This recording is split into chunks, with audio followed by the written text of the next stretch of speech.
Good afternoon. My name is Craig Cohen. I'm Vice President for Research and Programs at CSIS. Thank you all for being here today. We're here to talk about Pakistan and the U.S.-Pakistan relationship. We have two of the top analysts here in Washington with us, so it's going to be a terrific session. Just to my right is Bruce Riedel. He's at the Brookings Institute. We don't hold that against him, though. He's the author of a terrific recent book on Pakistan called Deadly Embrace: Pakistan, America, and the Future of Global Jihad.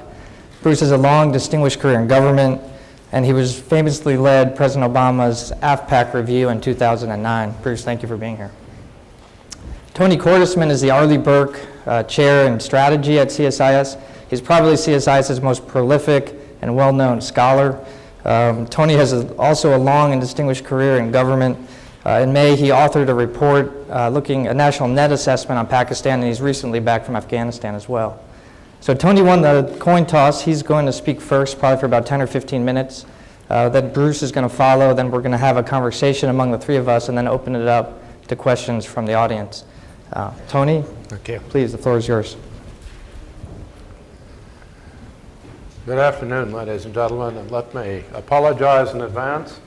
I actually am going to use PowerPoint occasionally. The good news is I'll use it very quickly. If you want to actually look at it, we've given you a sheet which indicates where these slides are on the web, and since I'm going to tie this to what I have recently learned in Pakistan, we've also given you a reference to a report that brings you up to date on the situation there.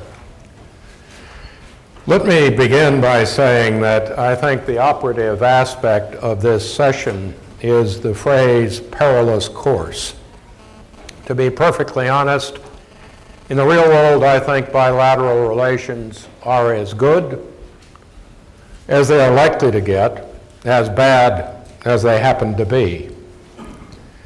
There is always the possibility that Pakistan could find itself thrust by its own internal pressures into an open confrontation with the Afghan Taliban, come fully to grips with the remnants of al-Qaeda.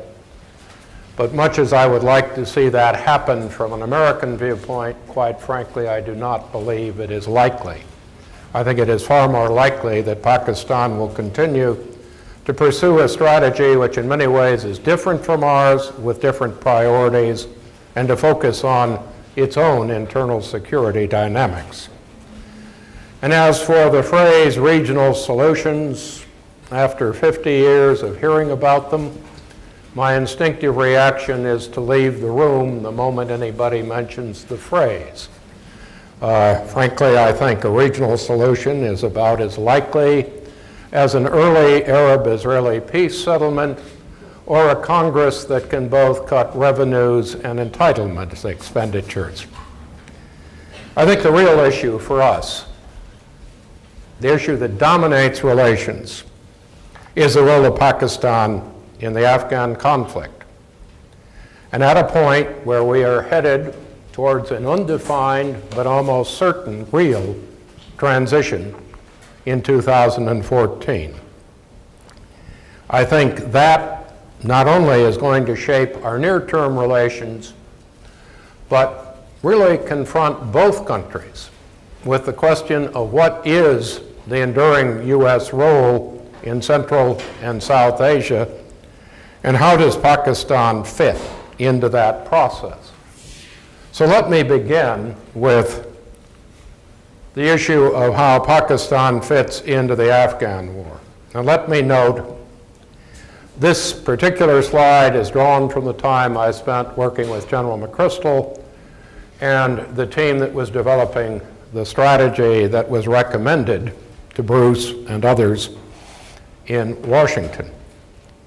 Pakistan fits into a set of problems that are ones we will or will not solve in the course of the Afghan war. One is whether we can defeat the insurgents tactically, and there we are making, I think, very significant progress. Another is whether we can eliminate their control and influence over the population, which is more problematic.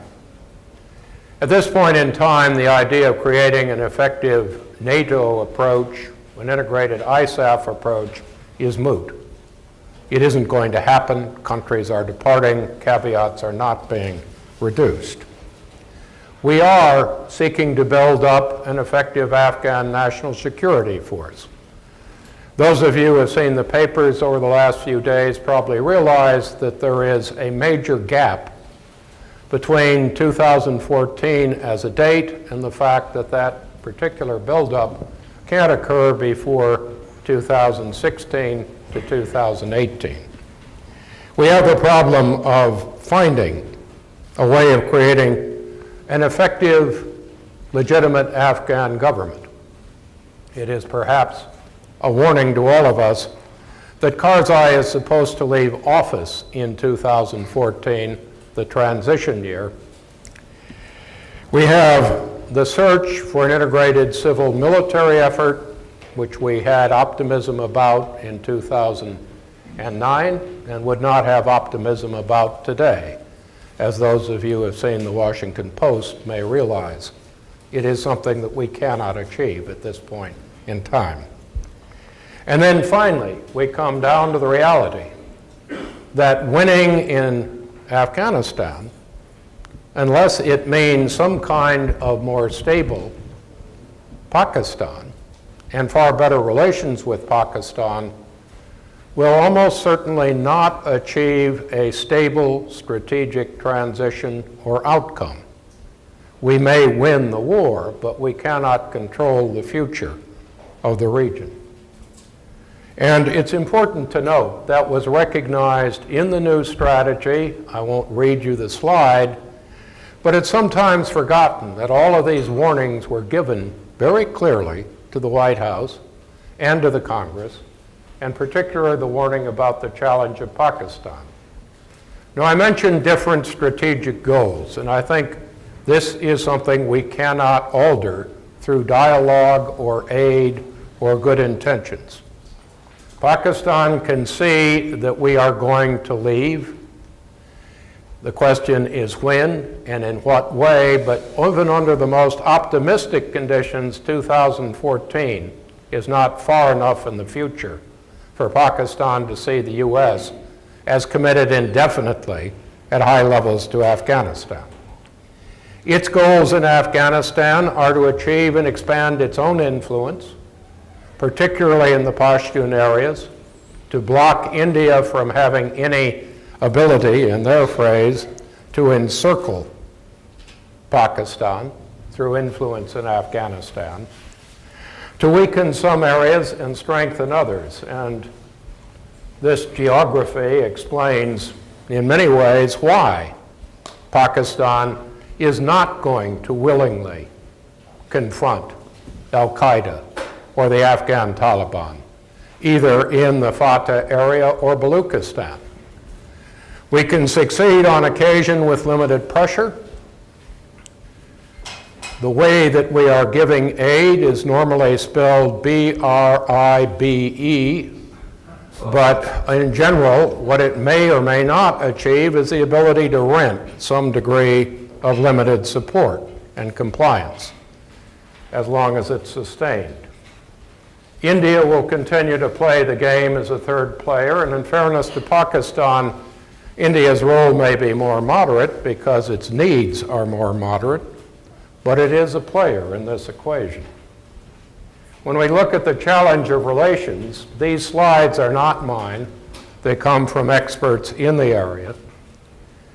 We are basically dealing with a Pakistan which is pursuing its goals, as well as the search for stability on a much broader level, and as well as a much higher priority, confrontation with India.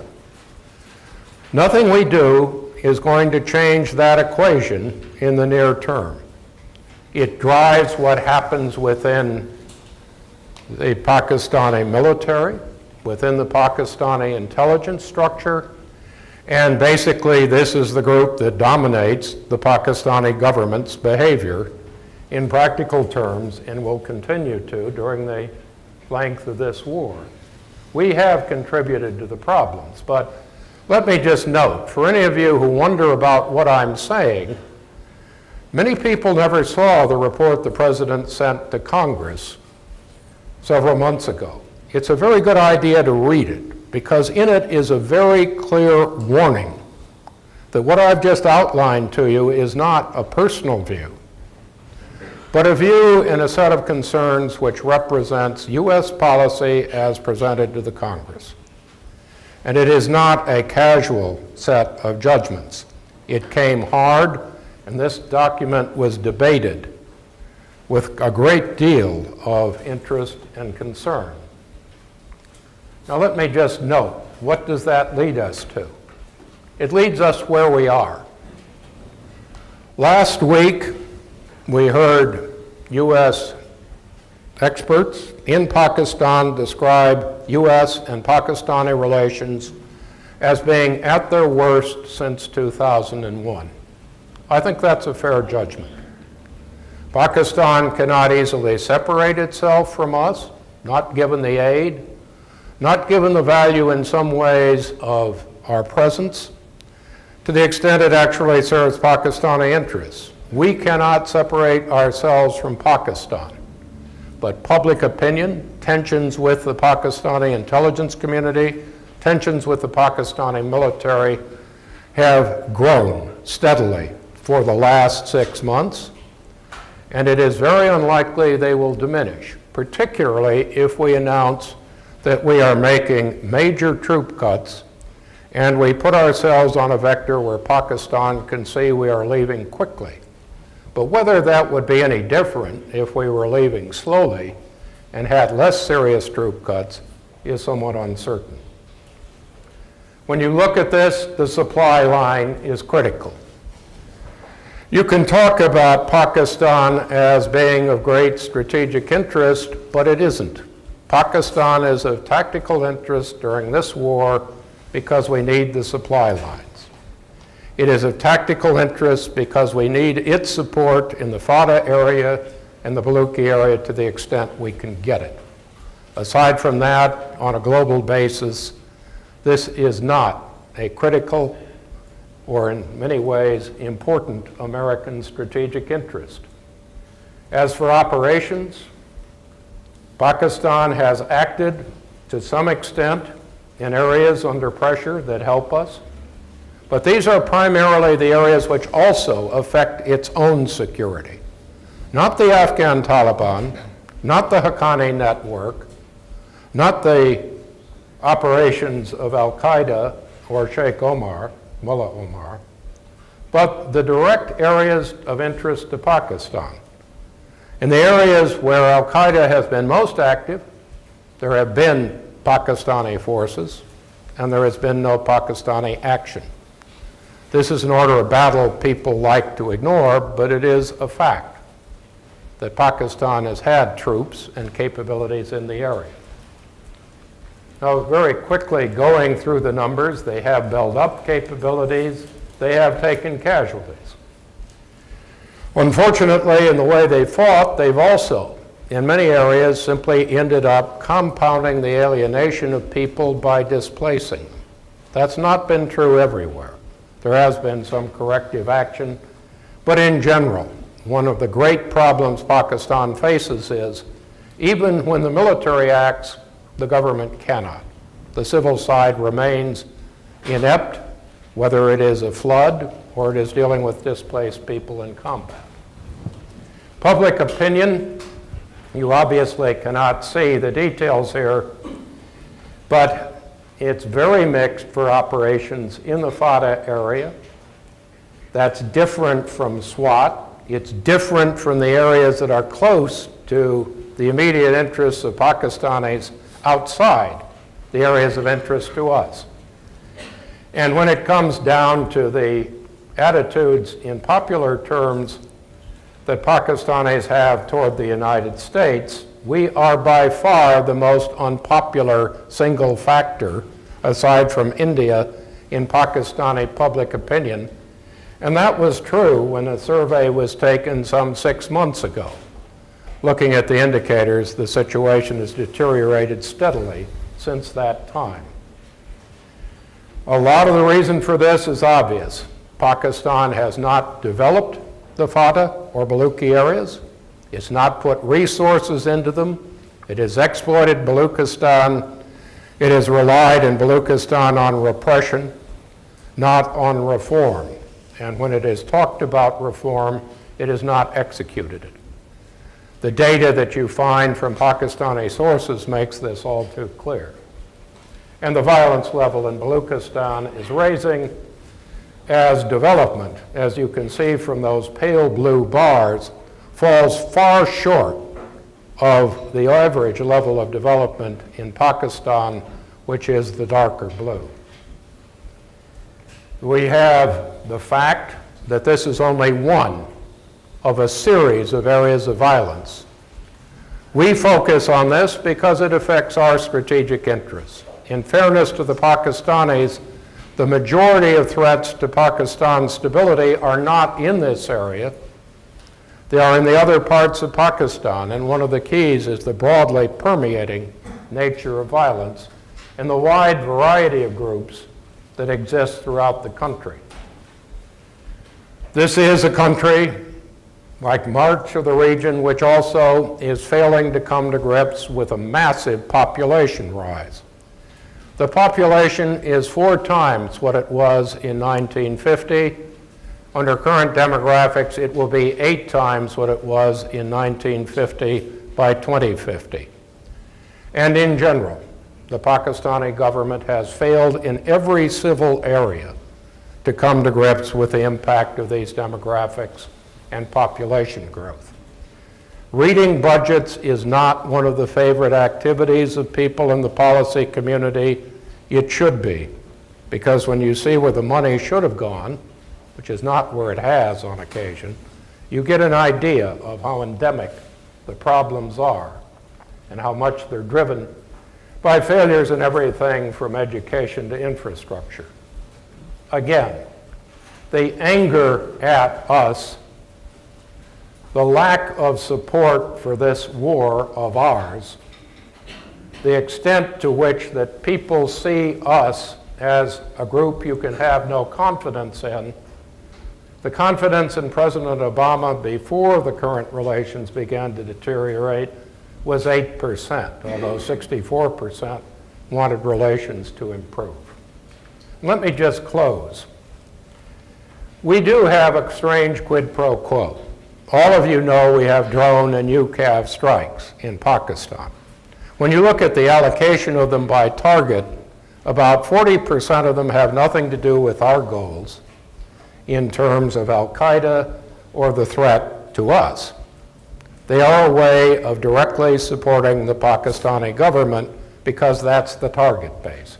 It's outside the areas of our strategic interests and concerns. Our assistance has been massive. Let me go back to the word bribe.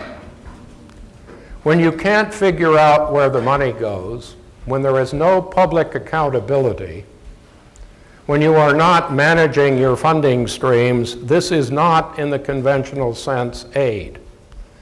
In the military side, at least, you can see a lot of the hardware and a lot of the equipment, and you have some idea where some of the training and other funds went. In the case of U.S. civilian aid, we have zero accountability. You look through the publications from the State Department and AID, and you have a broad area of where the money went by category in the U.S. budget. But you have absolutely no idea of what we're buying, where it's going, and how it is being accounted for. And any of you who have seen the Washington Post today have probably realized this is not one of our current strengths. This is a grim picture. It was a grim picture when we developed the new strategy. It has grown grimmer with time, and unless something radical happens to change Pakistani behavior between now and 2014, relations will probably be, at best, as strained as they are now, or see Pakistan move more and more towards trying to position itself to somehow win this transition in terms of Pakistan's strategic goals. Thank you. Thanks, Tony. Bruce?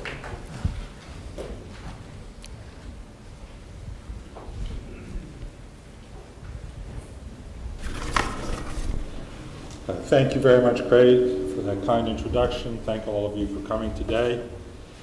It's always a bit of a daunting task to follow Tony on a podium like this. Usually he covers the issues so well, and usually we are in such violent agreement with each other, I find myself in a position of what am I going to talk about?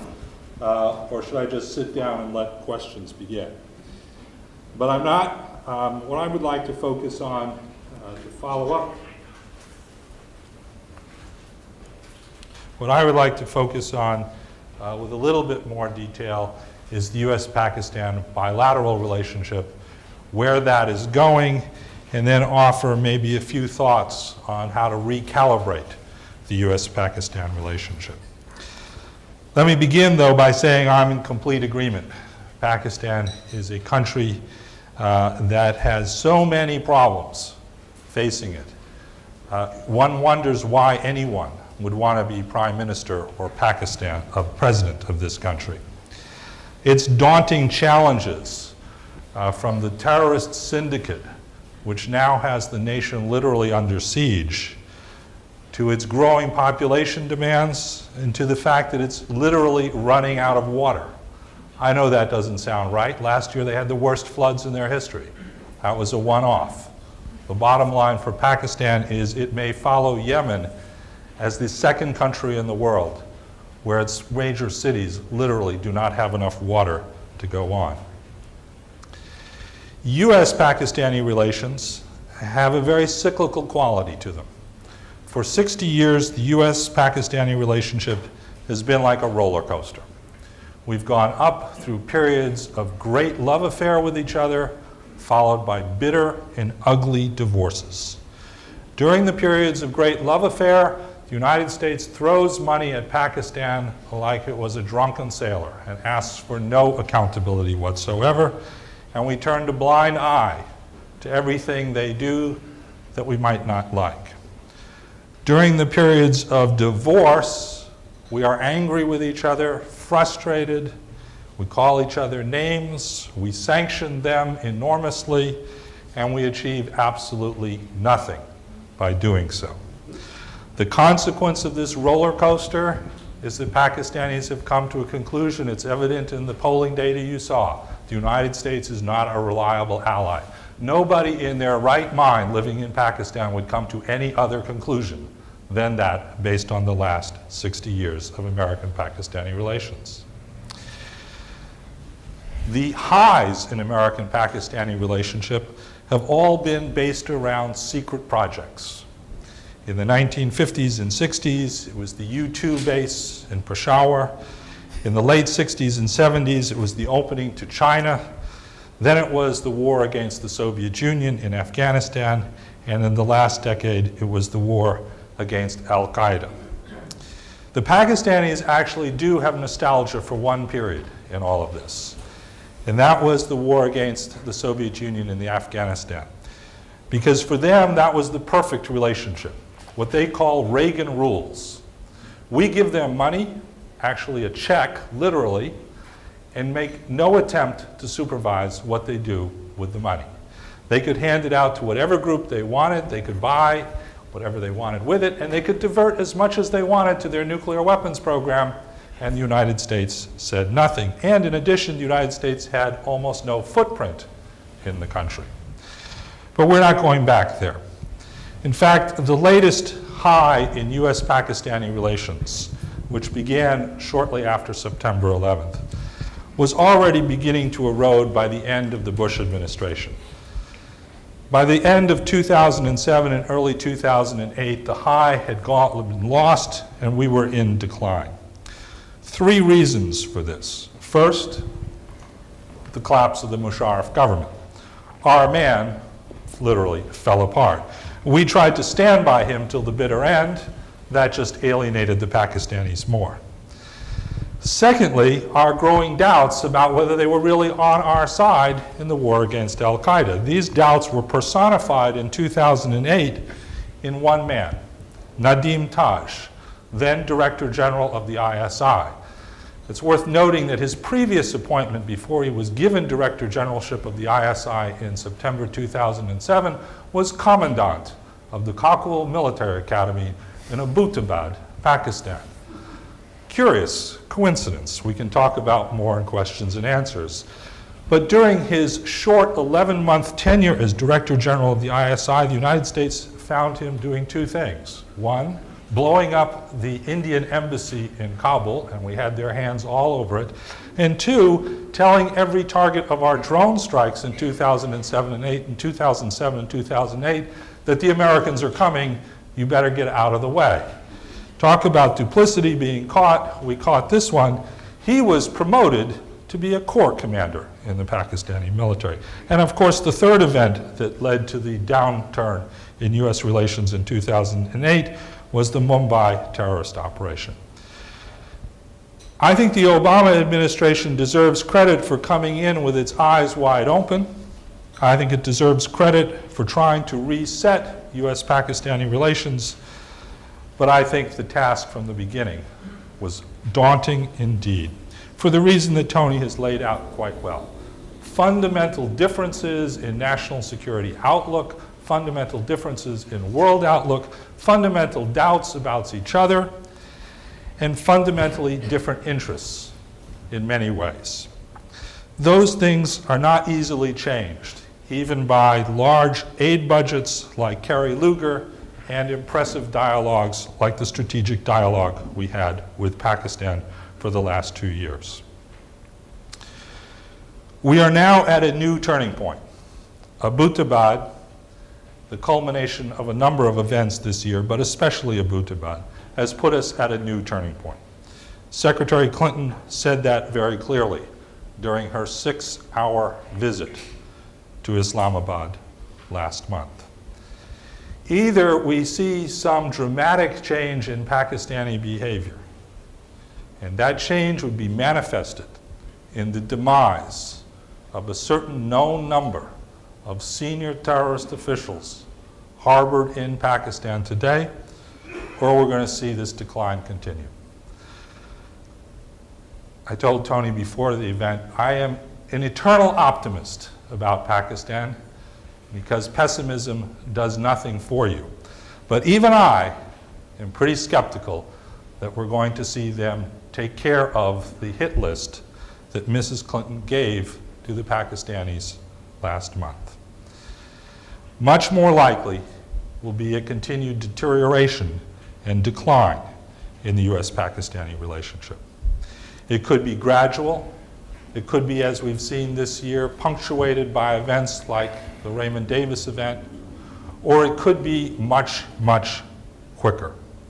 There are at least 4 scenarios which are entirely plausible, which could lead to a further and dramatic and stark reduction in US-Pakistani bilateral relations. First, there's another Abbottabad. There's every reason to believe that in that mountain of data we took out of that villa, we will find other information, other telephone numbers that will lead us to other targets. Second is another Mumbai. India and Pakistan are engaged in the world's most dangerous game of Russian roulette, and it's mostly played by the Pakistanis.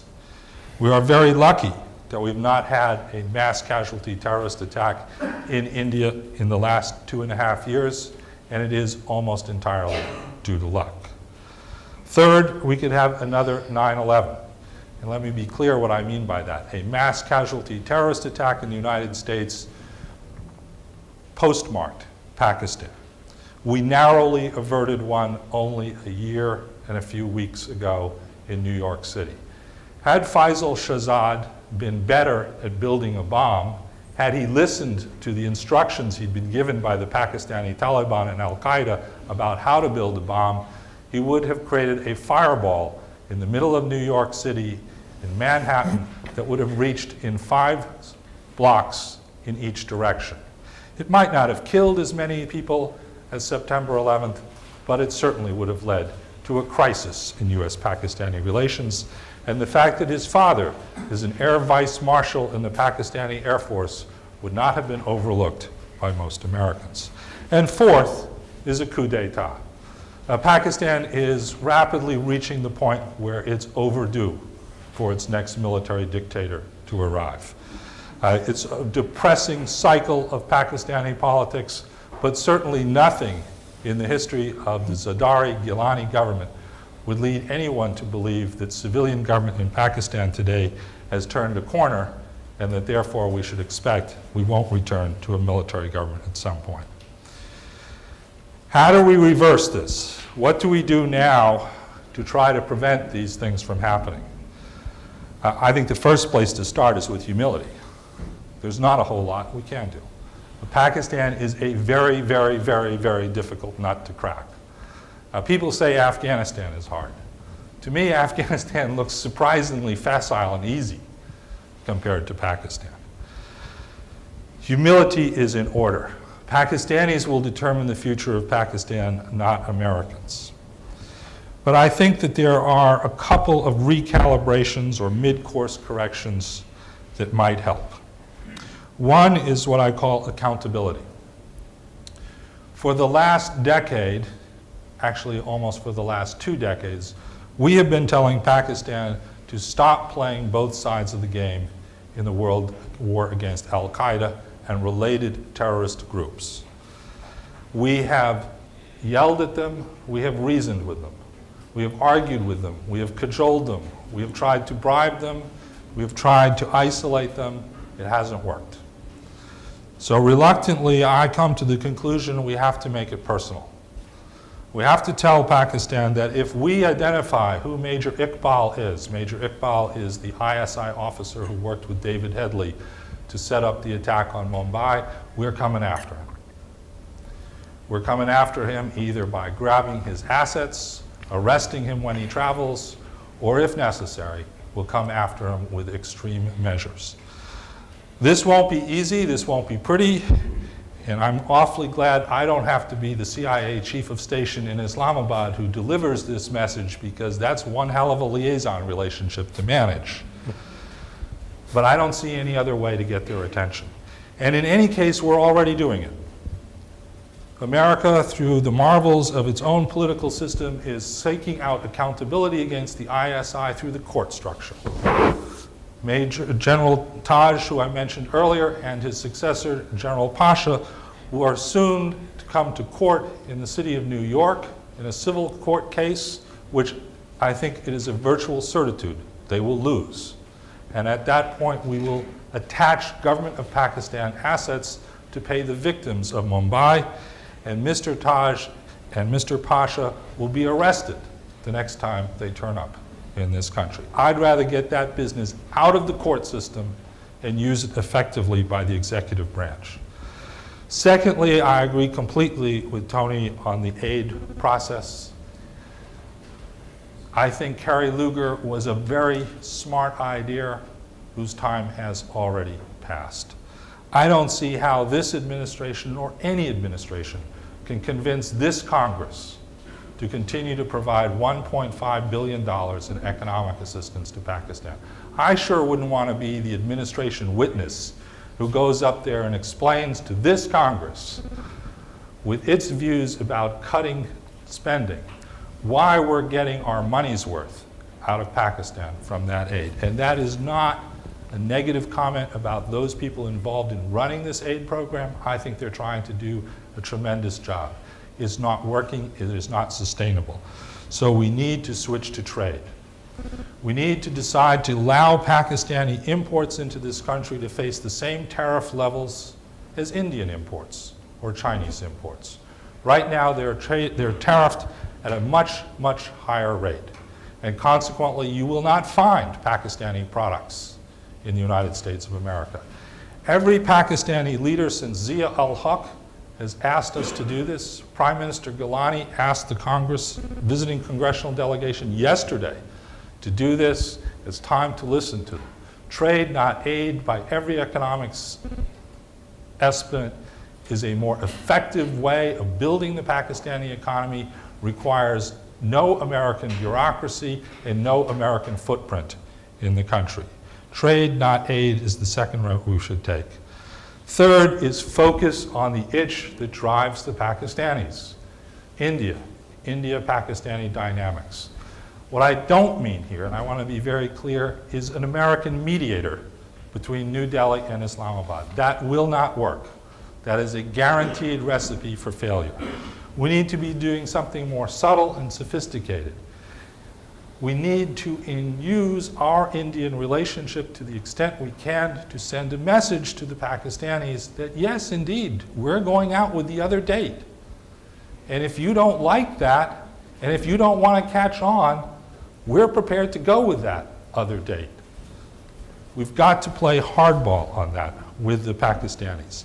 But in addition to that, we should also encourage the process which Prime Minister Singh and Prime Minister Gilani decided to start this year. The one little bit of good news in this part of the world in the last year was that cricket match in which they decided to resume talks. Now, don't get me wrong. I don't have a lot of illusions that these talks are going to go very far. Neither do Indians and Pakistanis. But I do understand that they are important, they are critical, and any bright ideas we have that we can give them to help assist them in moving them along, we should do so. Because at the end of the day, some kind of change in the Indian-Pakistani relationship and the dynamics of that bilateral relationship is the only thing that is fundamentally going to change Pakistan's national security calculations and its strategic movement. Which gets to my final approach, which is it is time to bury AFPAC. I hated it from the day Richard Holbrooke told me that phrase. It's time to put Afghanistan and Pakistan and India and Bangladesh and Sri Lanka and Nepal back into the South Asia Bureau. It is time to break them out of CENTCOM and Pacific Command and deal with this part of the world holistically and think about it as an integrated part. And only when you start thinking about it as an integrated part are you likely to develop policies that will work in dealing with it. Thank you very much.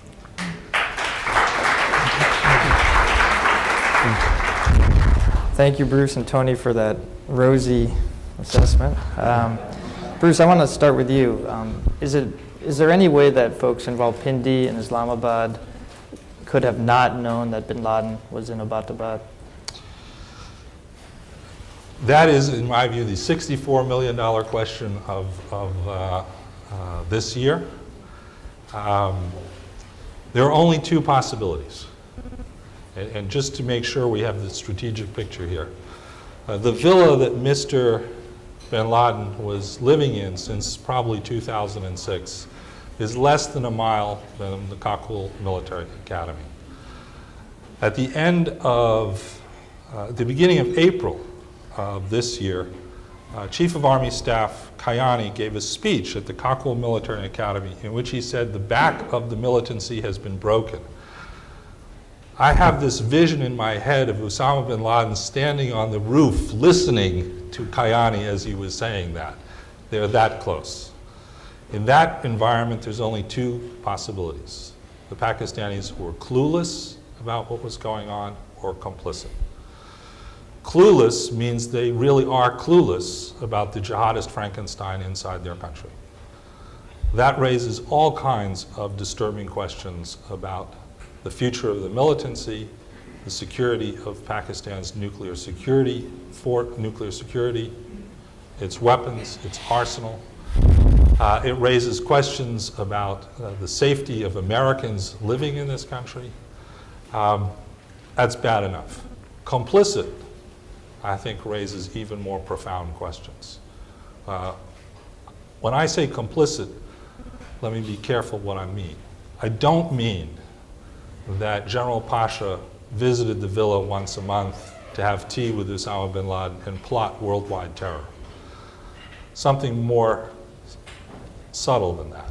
Complicit would be knowing he was there and deciding that that offered them some degree of control and influence over al-Qaeda, which was in their national interest.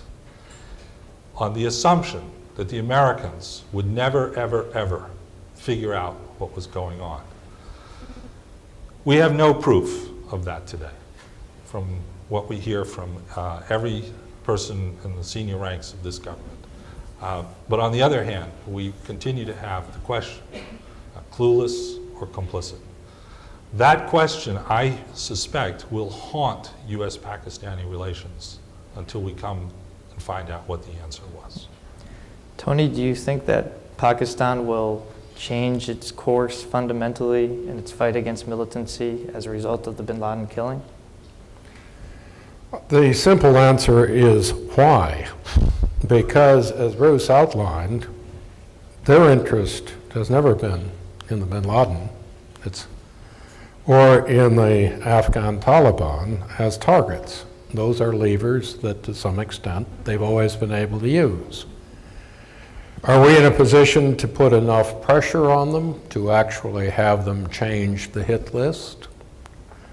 Who knows? It's possible, but it seems much more likely that we will see a few scapegoats and maybe more tolerance of unmanned combat aerial vehicle strikes. At the same time, probably a reduction in special forces presence in Pakistan.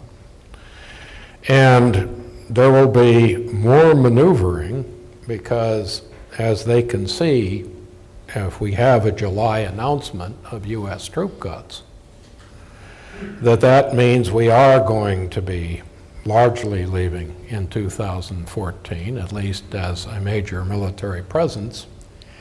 And at that point, they have every reason to try to intervene in whatever negotiations take place between the Karzai government, the Taliban, and try to manipulate the situation to their advantage.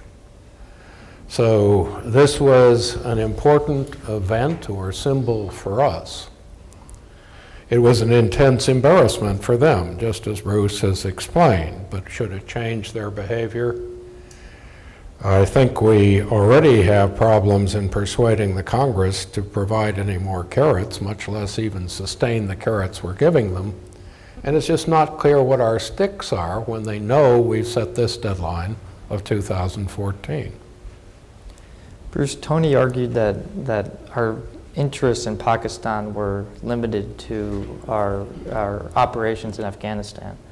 Do you agree with that? Do you think we have core interests in Pakistan? I guess I would differentiate a little bit between interests, whether they're tactical or strategic, and just the intrinsic importance of Pakistan. Pakistan is on the far side of this planet. We spent the first 200 years as a republic largely ignoring what happened over there, and we seem to have gotten by okay. So I don't see this as a strategic interest on the course of Western Europe or Japan or something like that. At the same time, we should not ignore Pakistan's weight in and of itself. This is the 6th largest country in terms of population in the world. It will very rapidly be the 5th largest country in the world. It is the 2nd largest Muslim country in the world. It will be the largest Muslim country in the world. It has the fastest growing nuclear arsenal in the world. And as we both have laid out, it has probably got more terrorists per square kilometer than any other country in the world, and many of them are focused on the United States. So I don't know whether I would define that as strategic interest. I would just define that as this is an important country, and we ignore it, I think, at our peril. Does that mean we have overlapping strategic interests with it? No, I don't think we have very many overlapping strategic interests with it. Tony, if this is as good as it gets in the relationship between the U.S. and Pakistan, are expectations too high? I think first Bruce outlined the cycles. The problem, I think, are not that our expectations are too high, if you mean the United States government, or the people who are in Pakistan, or the people who developed the strategy in Afghanistan. Bruce made a good point about interests. We would like to have better relations, friendly and solid relations with every country, and particularly those that still have some elements of democracy. But I think the fact is that we are headed down a path where, unless we can somehow actually implement all of the suggestions Bruce made and do so successfully, and it would be unfair to ask him to assign a quantitative probability to that, we're going to certainly not see a major shift between now and transition in Afghanistan. And if the faster that transition takes place, the steeper it is, and the more it basically arbitrarily or rapidly cuts both support to Afghanistan and Pakistan, probably the more the problem will increase. But even if we carry out the other scenarios, the situation has no reason to get immediately better. What would change it? If you actually had a Pakistani government that really addressed the underlying causes of why this rise in extremism and terrorism is taking place. If you had a military with more vision that saw dealing with the causes rather than repression or military action as a solution, if you had political parties which were less family-oriented, less corrupt, which actually acted on reform rather than simply talked about it, then we might at some point have a partner. But do I expect any of that to happen? I couldn't name the person who would make the change in Pakistan. Maybe Bruce has some suggestions. Bruce, what scenario worries you the most? Do you have confidence in the orientation of the corps commanders in the Pakistani military? You talked about a possible coup. How do you assess that situation? I will answer that, but I will also answer Sure, his question. We're again in violent agreement here. The only thing I would say is that there are Pakistanis who recognize every problem we have laid out. And you can get on their email distribution lists and be bombarded with quite moving statements about what needs to be done in Pakistan. And thanks to President Obama, I'm on all those email lists. I'm also on a lot of other email lists from other people in Pakistan, which are not quite so pleasant to read what they have to say about me. The problem is that those people are literally being murdered in front of our eyes. They're being murdered in front of our eyes. And the Pakistani government seems to be doing nothing about it. If you want a Pakistani politician who would go in the right direction, probably Sherry Rahman, who is now living basically in her house under threat of murder every time she goes out her front door. Your question, what do I worry about worst, is a coup from within the military in which the 21st century reincarnation of Zia-ul-Haq arrives. That is to say, a Pakistani general who is a committed jihadist. In 1980, such a man came to power, and we were fortunately able to point him in the direction of atheistic communism next door, and together we had the highlight of U.S.-Pakistani relations as the Pakistanis see it. Problem is, there's no Soviet Union around anymore, and there's no place to deflect jihadist views, and it'll be reflected at us. Is it possible? Well, I think I've given you the name of a corps commander who I think it is very realistic and possible, Nadim Taj. He sure smells like a committed jihadist to me. Fortunately, he's just been promoted again to adjunct general of the Pakistani military. So he's no longer a corps commander. Are there others like him? If I could give one piece of advice to Leon Panetta and David Petraeus about what one piece of information I would most like to know in the whole world right now, it is the true core beliefs of Pakistan's corps commanders. Because one of them is going to be the next leader of this country, and we need to know who they are. Tony, what advice would you give General Petraeus? I think at this point we are struggling to find exactly the issues that Bruce raised. It is to understand not simply the problems in Fatah or Baluchistan. It is to understand the problems in the country, and it is not simply the wide range of violent extremist movements, but the internal threats within this power structure.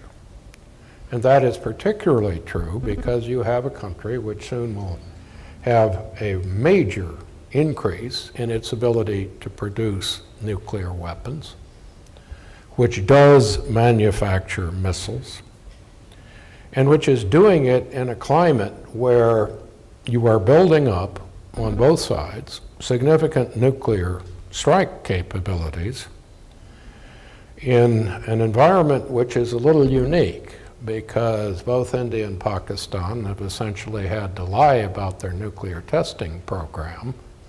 They are arming nuclear weapons that they have not adequately tested or characterized, and they are arming them on missiles which they have not tested to the point where they know exactly what will happen if they're fired.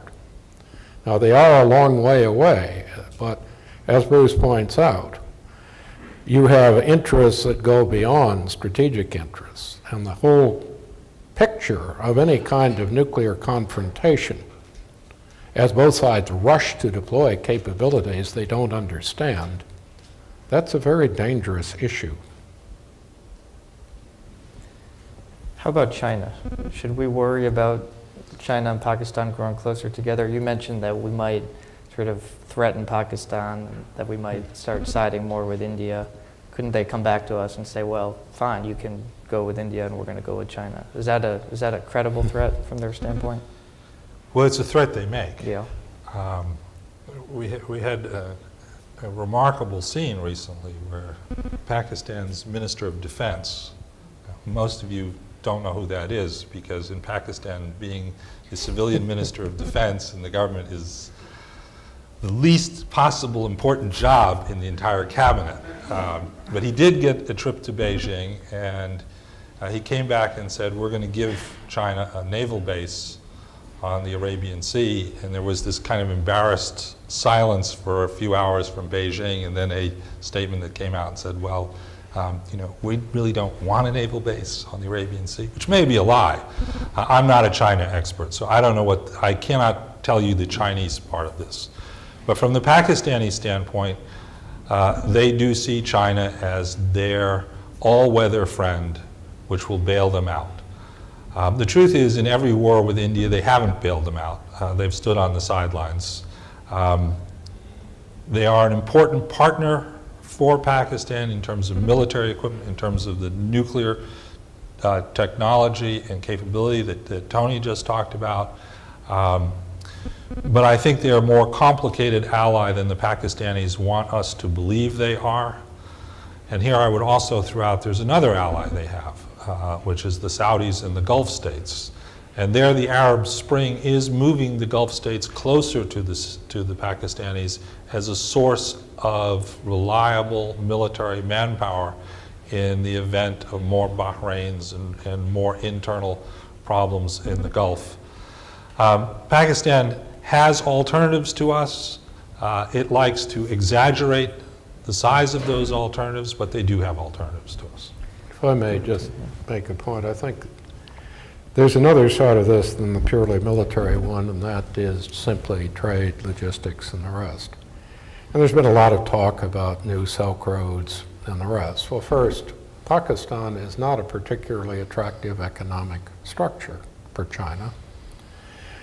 It is not a particularly good route for pipelines and roads unless you believe, A, it is completely secure, and B, you have a real reason to move from the Indian Ocean north. And in fact, when you look at what China is doing, it isn't financing a major road through Pakistan, it's financing a major road through Iran up to Herat to connect with Central Asia. And that is a massive investment for China. The other problem is that, for obvious economic reasons, you have Central Asia funding east-west communication lines and lines north to Russia. So what you have is a rather peculiar subculture of people who study South Asia who are fascinated by Afghanistan and Pakistan. On the other hand, you have realities on the map, and they're moving east, west, and north, and in other directions, and for really clear reasons in terms of trade, economics, and energy flows. Bruce, you mentioned the Arab Spring. I wonder what you both think. Is it possible to see the sort of popular uprising that we've seen in Tunisia and Egypt, Bahrain, other places, Syria? Is it possible to see that in Pakistan? You had the lawyers' movement a few years ago, but it sort of fizzled out. Could there be a sort of demonstration effect in Pakistan? Well, I mean, if there's one lesson of the Arab Spring, it is don't rule out possibilities in the future at the risk of looking foolish very quickly after you've ruled them out. So I wouldn't rule anything out. I'd invert it a little bit. In many ways, Pakistan had its Arab Spring in 2007 and 2008. You had a roused citizenry that asked for the rule of law, that asked for accountability, that wanted its system to be reformed, and that demanded the end of a dictator. And they succeeded. Now, maybe it would have all turned out a whole lot better if Mrs. Bhutto hadn't been murdered. But I think that's a bit of a slim hope. The problems in the Pakistani system are much more endemic than that. And, you know, to give Pakistanis credit, this is their fourth time at trying to build a democratic system. I give them a lot of credit for persistence, for aspiring to be a democratic, modern state. But you have to believe in the triumph of hope over experience to believe that it's going to succeed. And it's not going to succeed as long as the dominant political player in the country, a state within a state, the army, is so relentlessly focused on competition with India that it demands a exorbitant part of the national budget for its demands, and demands total control over national security be held solely in the hands of the army, and the civilian political leaders not even have any involvement in it. It is an army in charge of the state in many ways today, and that is a political problem which I don't think is resolved easily through the kind of political demonstrations and upheaval that we had. It is more likely to go back to military dictatorship than it is to effective functioning democracy. Greg, if I may just mention, I'm always a little worried about this phrase, Arab Spring. First, no two Arab Springs are alike. So we end up describing the French Revolution and the American Revolution as being identical by using that same logic. And very recently I heard a senior Arab describe the Arab Spring as what you in the West don't understand is, for us, the spring is intensely hot and filled with sandstorms, which I suspect is a little more realistic than some of the descriptions we've heard elsewhere. But what I think Bruce has pointed out, first you have much more an option in some ways, as you did in Egypt, between a civil elite and the military structure. And second, what you also have is not so much a national consciousness centered around one place, but a whole group of separatist, somewhat different movements which do not have reason to cohere and produce some kind of unified process of change. So you may see a power struggle between the civil and military elite, but that's not the same thing, I think, even as the Egyptian case was. We really, I think, in general, need to remember that the only thing revolutions do have in common is that none of them are alike. If the military is part of the problem, should we think about putting greater conditions on the military aid that we give to Pakistan? Bruce mentioned that he thought Kerry Lugar was a great idea that was past its day. The civilian aid clearly is under greater pressure in Congress. How about the military assistance? You bribe people to freedom? I mean, let's be real. if what we want is to maintain the lines of communication through 2014 without more trouble, not have more problems with UCAV strikes, and occasionally have them do something useful when we're pushing them hard enough, it's probably not a good idea to suddenly discover we need a really good military accounting process. I can't top that line. That's pretty good. Bruce, you probably know the dynamics within the administration as well as anyone on the outside, and I was wondering if you could characterize the state of debate on Pakistan now in Washington. Will Secretary Gates' departure, will that shift the center of gravity? How do you read things? Traditionally, Pakistan's strongest promoter inside the United States government has been the CIA. Because the CIA argued that the relationship with the ISI, although very, very difficult, produced results. Certainly, that was the argument back in the 1980s when the ISI ran the Mujahideen war for us. And that was the argument through most of the first half, 3/4 of this decade.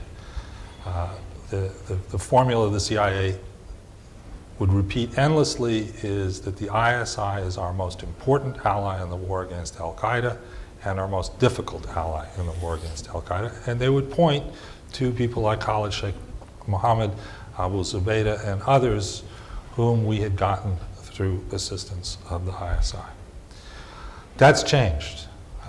That has changed in the last year, and it certainly has changed in light of the Raymond Davis affair, and Abbottabad certainly changes it even more. My former colleagues are spending even more time than I am trying to answer my question, clueless, complicit, because for them it's an even more up close and personal question. If that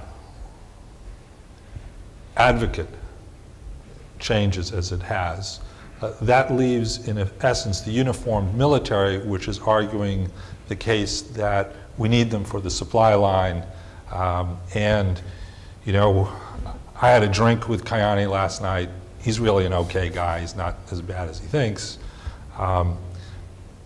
The departure of Gates and the arrival of Panetta, who's going to bring with him the new CIA view, I think is also bad news for Pakistan. That will leave as the principal defender of engagement with Pakistan, the State Department, which of course, because it is the State Department, argues in favor of engagement with everybody. That's what diplomats are supposed to do. Its track record of winning those debates, not just in this administration, but in every administration, is pretty slim.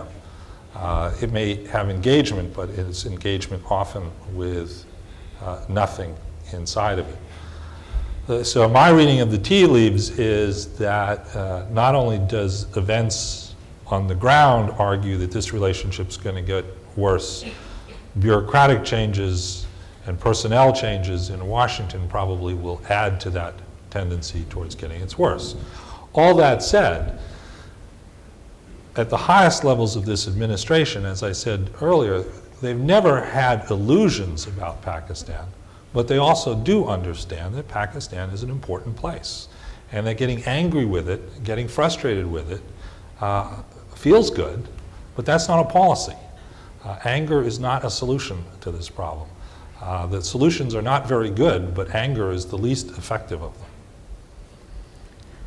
Tony, you showed our popularity plummeting in Pakistan despite all the aid we give, despite the strategic communication plan that's been cleared all the way up to the president. Is there any strategic communications plan that could work in Pakistan given the drone strikes, the bin Laden killing, the Ray Davis affair, or is it a helpless cause? I don't think it's hopeless, but I think, frankly, that one of our great problems is the idea that somehow you find a message, you control it, and you keep repeating it, and it somehow impacts on public opinion. If there's any place that's worked since, well, the start of the second Bush administration, I would love to hear it. I think the difficulty is if you really want to communicate to people, you have to communicate with them as realistically and as much depth as possible.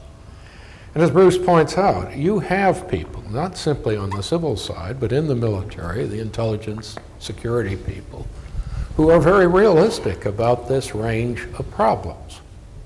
What you don't have is a matching set of media. What you don't have is a political structure that does a good job of communicating it. And I think the other problem is, until Pakistan's domestic politics can address Pakistan's problems, they can't be realistic about us. And that's the tragedy. It wouldn't matter that much if Pakistanis were angry at the United States. What does matter is the inability to focus on education, population, water, infrastructure, the failure of the central government to respond in emergencies like the flood, all of the things the people actually need. And with that, the threat that is posed by religious and separatist extremist groups.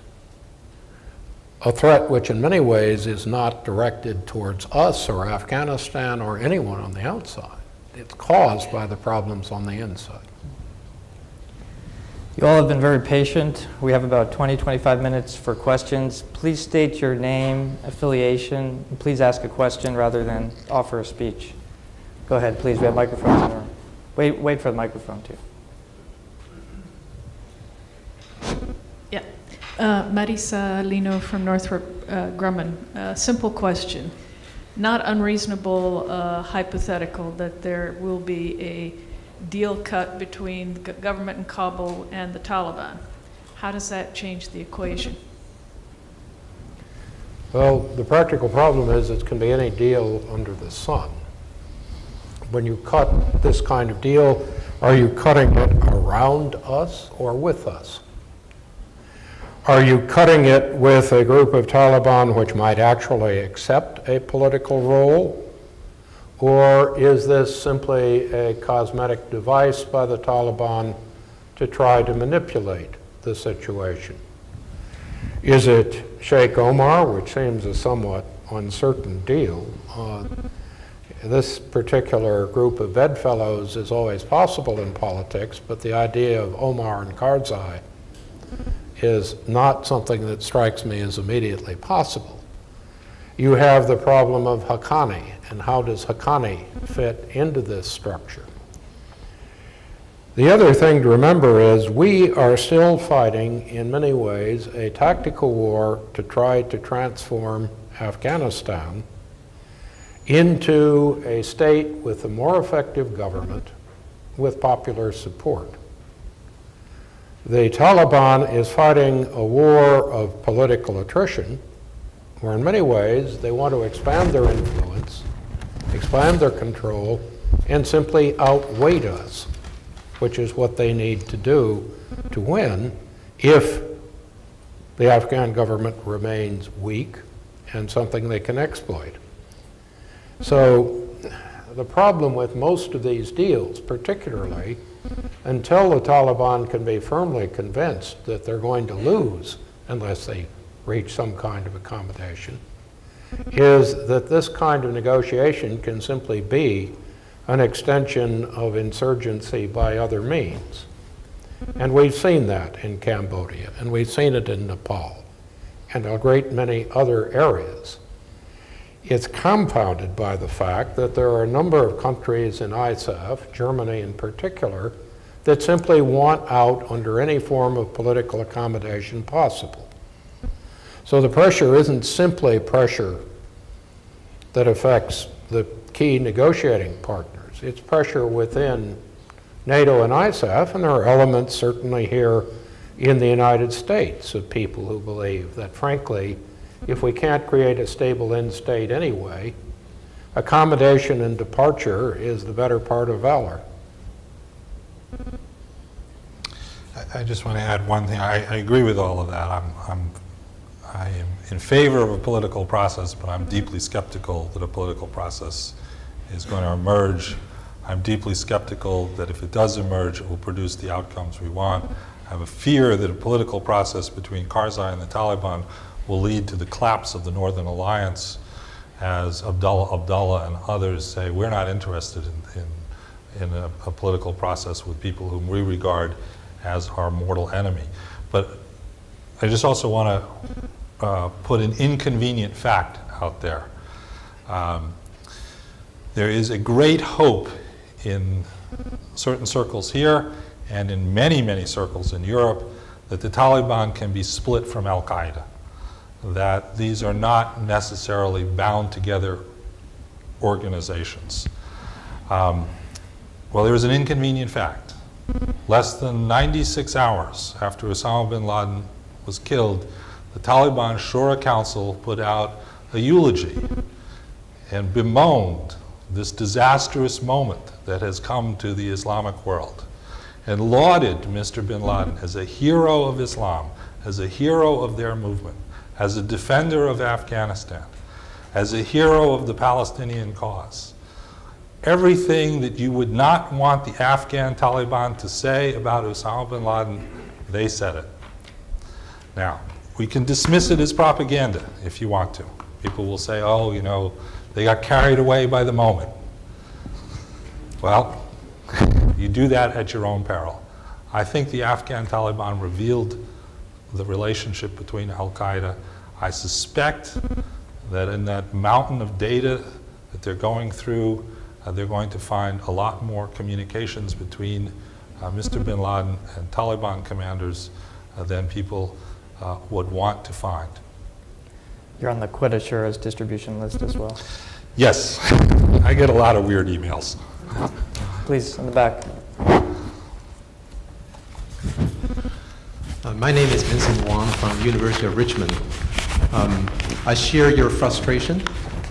You have used the word a cyclical relationship to describe U.S.-Pakistani relationship. I wonder if we can really afford to divorce Pakistan. Bruce mentioned some of the intrinsic importance of Pakistan, and I'll just add a few more. Some of this have to do with negative importance. If we could drive Pakistan into China's orbit, they can continue proliferating the AQ Khan network come to mind. They can provide sanctuary to Al-Qaeda and so on. So I wonder if a marriage of convenience is a possibility. I don't think either Tony or I are advocating divorce. We're not here in the business of saying let's break with Pakistan and enter a hostile relationship. What we're trying to be is realistic, that engagement prospects of success were always small and look smaller today than they did 2 years ago, 3 years ago when President Obama was elected. And I think we have to deal with that reality. There are all kinds of negatives of a Pakistan that is even more hostile than the one we have today. Greg asked me what my nightmare scenario is. My nightmare scenario is a jihadist state in Pakistan, where through the instrument of a military coup, a true believer in global Islamic jihad takes control of the fastest growing nuclear arsenal in the world, the 5th largest country in terms of population. What would we do about that? Try to wrap your head around what American strategy would you deal with to deal with a country like that. We're going to engage them. They're not likely to be interested in engaging us. We're going to contain them. Well, we might have some success in that because virtually everyone else would also find it as dangerous, but containment is always a long-term approach. Are we going to use kinetic force? Are we going to use force against Pakistan? Should we invade Pakistan? I know that your reaction is this guy's nuts, but we have invaded 3 Islamic countries in the last decade. One, we kind of only invade their airspace, but we still invaded their airspace. But in the case of Pakistan, this really would be insanity. Taking on a nuclear-armed enemy with 180 million people who, as Tony's poll charts show us, are not exactly ready to be won over to the American way of life by some GIs with bubble gum. It can get much worse. We're not advocating that. We're not in favor of divorce. But I think realism is important in thinking about the future of U.S.-Pakistani relations. We are in a dark place and it's getting worse. I think that first I'm going to have to try to get away from the mental image of Rambo Part 9 as we go in to get the nuclear weapons in Pakistan. Where's Sylvester Stallone when we really need him? And I don't say that totally facetiously because people say, well, it's a nuclear power and therefore we have to what? And sometimes you get these fantasies, we're going to bomb them out of nuclear weapons, or we're going to send in special forces. Frankly, that is an extraordinarily dangerous image. What we also have to recognize is when we talk about transitioning out of Afghanistan, there is the question, will we leave enough people to keep the structure together for a while? Can it hold together on its own? If we do, instead of fully transitioning in 2014, actually sustain the Afghan National Force development through 2020 and beyond, which is the real world plan if you want it to hold together. If we do that, do we maintain a capability and some kind of presence to deal with extremism in Pakistan that attacks terrorist targets, the so-called counterterrorism strategy? If so, what do we have to pay the Pakistanis, and what do we have to give them to implement it? These are all strategies which we may find ourselves thrust into. They don't give you, however, anything like the presence or the leverage that we have now. We have $107 billion worth of military operations funded this year, $4 billion worth of aid, $7 billion worth of additional money to deal with VA and the medical costs of the war, which accumulate with time with the wounded and other people who are eligible. Are we ever going to sustain even a fraction of that beyond 2014 if we do it even that long? And if so, what is our leverage in this region? What kind of aid would actually work with Pakistan? And what is our policy toward South Asia and toward Central Asia at a time when, yes, we have interests in Pakistan, we have interests in Latin America, we have interests in Japan, and we are headed toward a period in time when we have to be much more careful about how we allocate these resources than we have been in the past. These are all very hard choices, but what they all warn you against is focusing only on the present in Pakistan as one country of particular interest. We've spent the last decade without a regional strategy towards anybody. We can't afford to have a Pakistan-centric strategy or an Afghan-centric strategy in the future.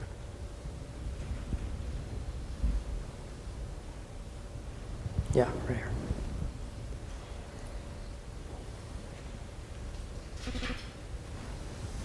Mohammed Atif at VOA. First to Bruce, what makes you think that Pakistan can become a jihadist country? Yes, they do not trust United States, but they are being killed by these jihadists who believe in global jihad. Secondly, when we talk about political negotiations with Taliban in Afghanistan, where do we leave Pakistan in regards to its long-time belief that one day US is going to leave Pakistan with Afghanistan to deal with the situation? Secondly, how do we look at the relationship with their relationship with Haqqani Group and their long-time wish to have a major role in Afghanistan after 2014? Thank you. I think the answer to the first question is, as I said before, a coup which has a reincarnation of Zia-ul-Haq. The Pakistani army is at war with part of the Frankenstein it created, and it is in bed with part of the Frankenstein it's created. The complexity, the contradictions that go on in the Pakistani army's behavior towards jihadism are difficult for the American mind to comprehend. But it is these contradictions and these complexities which make this such an important and difficult problem to deal with. Is such a coup imminent? Is it inevitable? No. Is it possible? Certainly. Is it the most likely outcome? Fortunately, I don't think so. Craig was asking me for my nightmares. Usually your nightmares are not the most likely thing that's going to happen to you next day, but you ought to pay attention to worst case scenarios, not be obsessed by them either. The question of Pakistan's role in a future political process in Afghanistan seems to me to be, first of all, a question that should be addressed to Afghans. Countries do not have a right to be involved in the internal political process of their neighbors without invitation.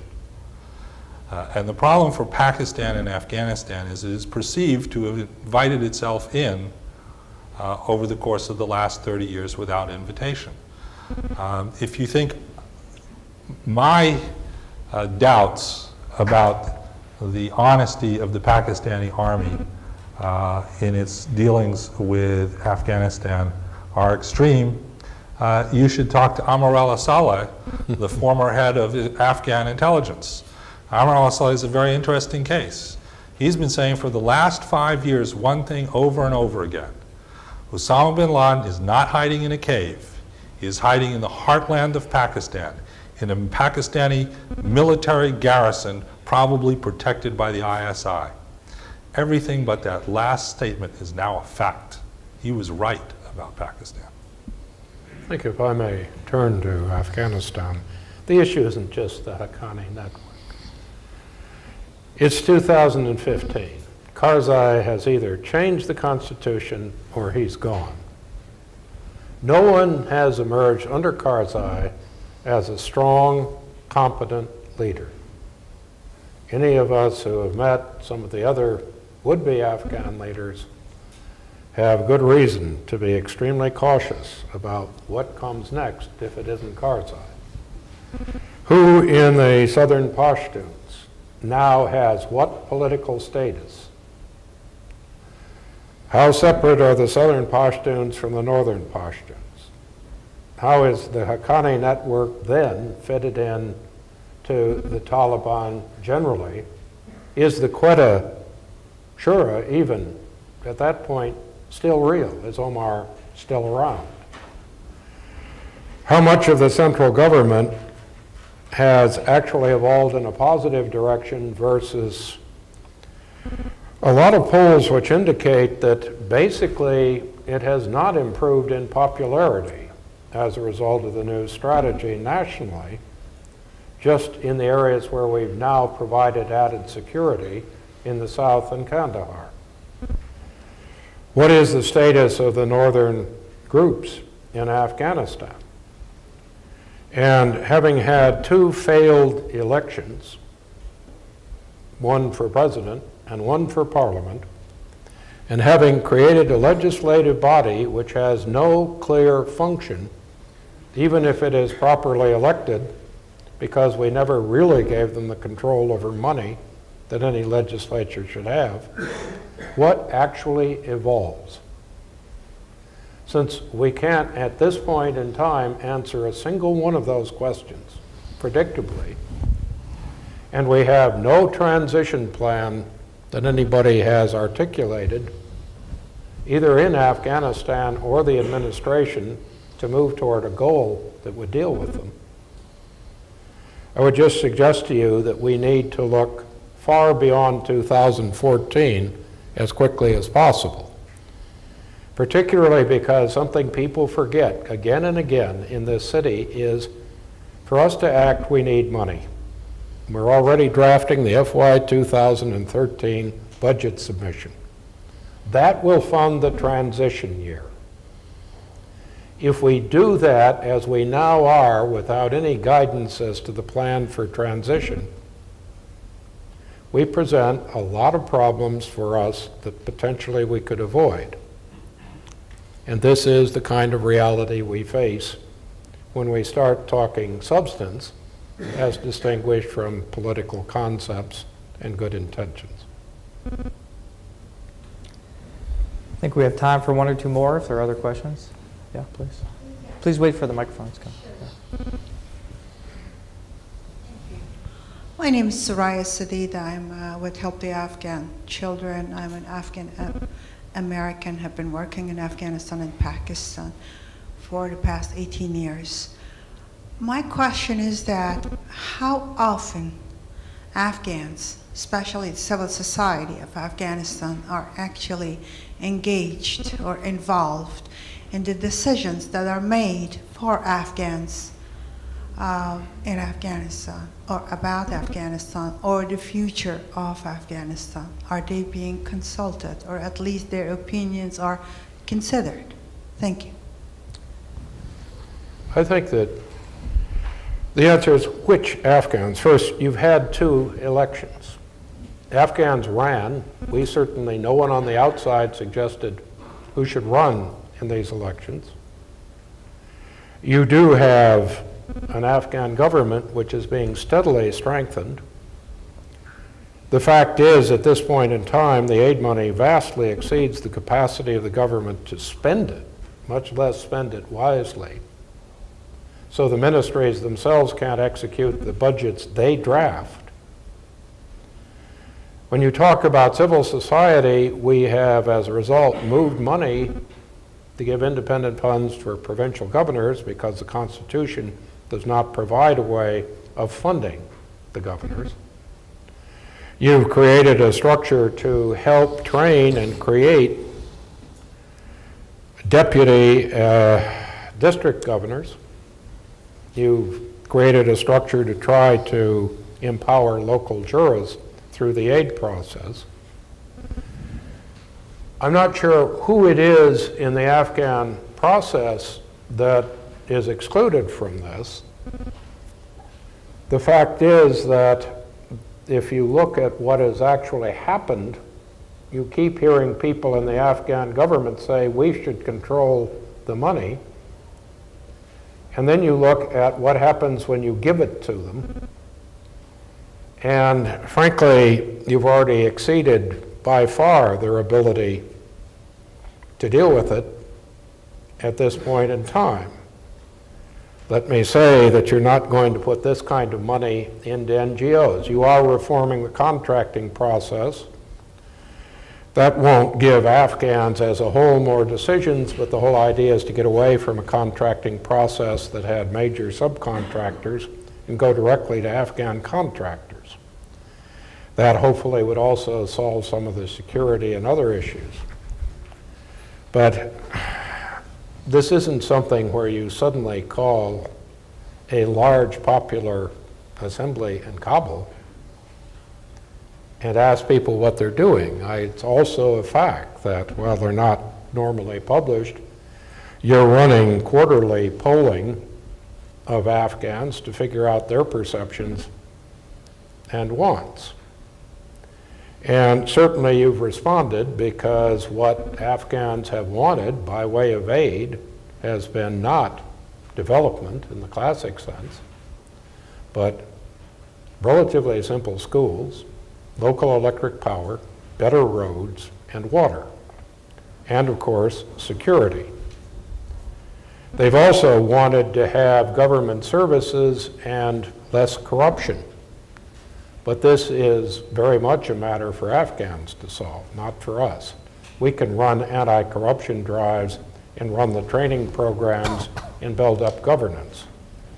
But while those can sometimes help, they do not reform societies. Or if they do, we don't have a single example of success since World War II, and it is not imminent anywhere I know of. You can help people help themselves. Final question? Okay, please join me in thanking Bruce Rydell and Tony Cordes.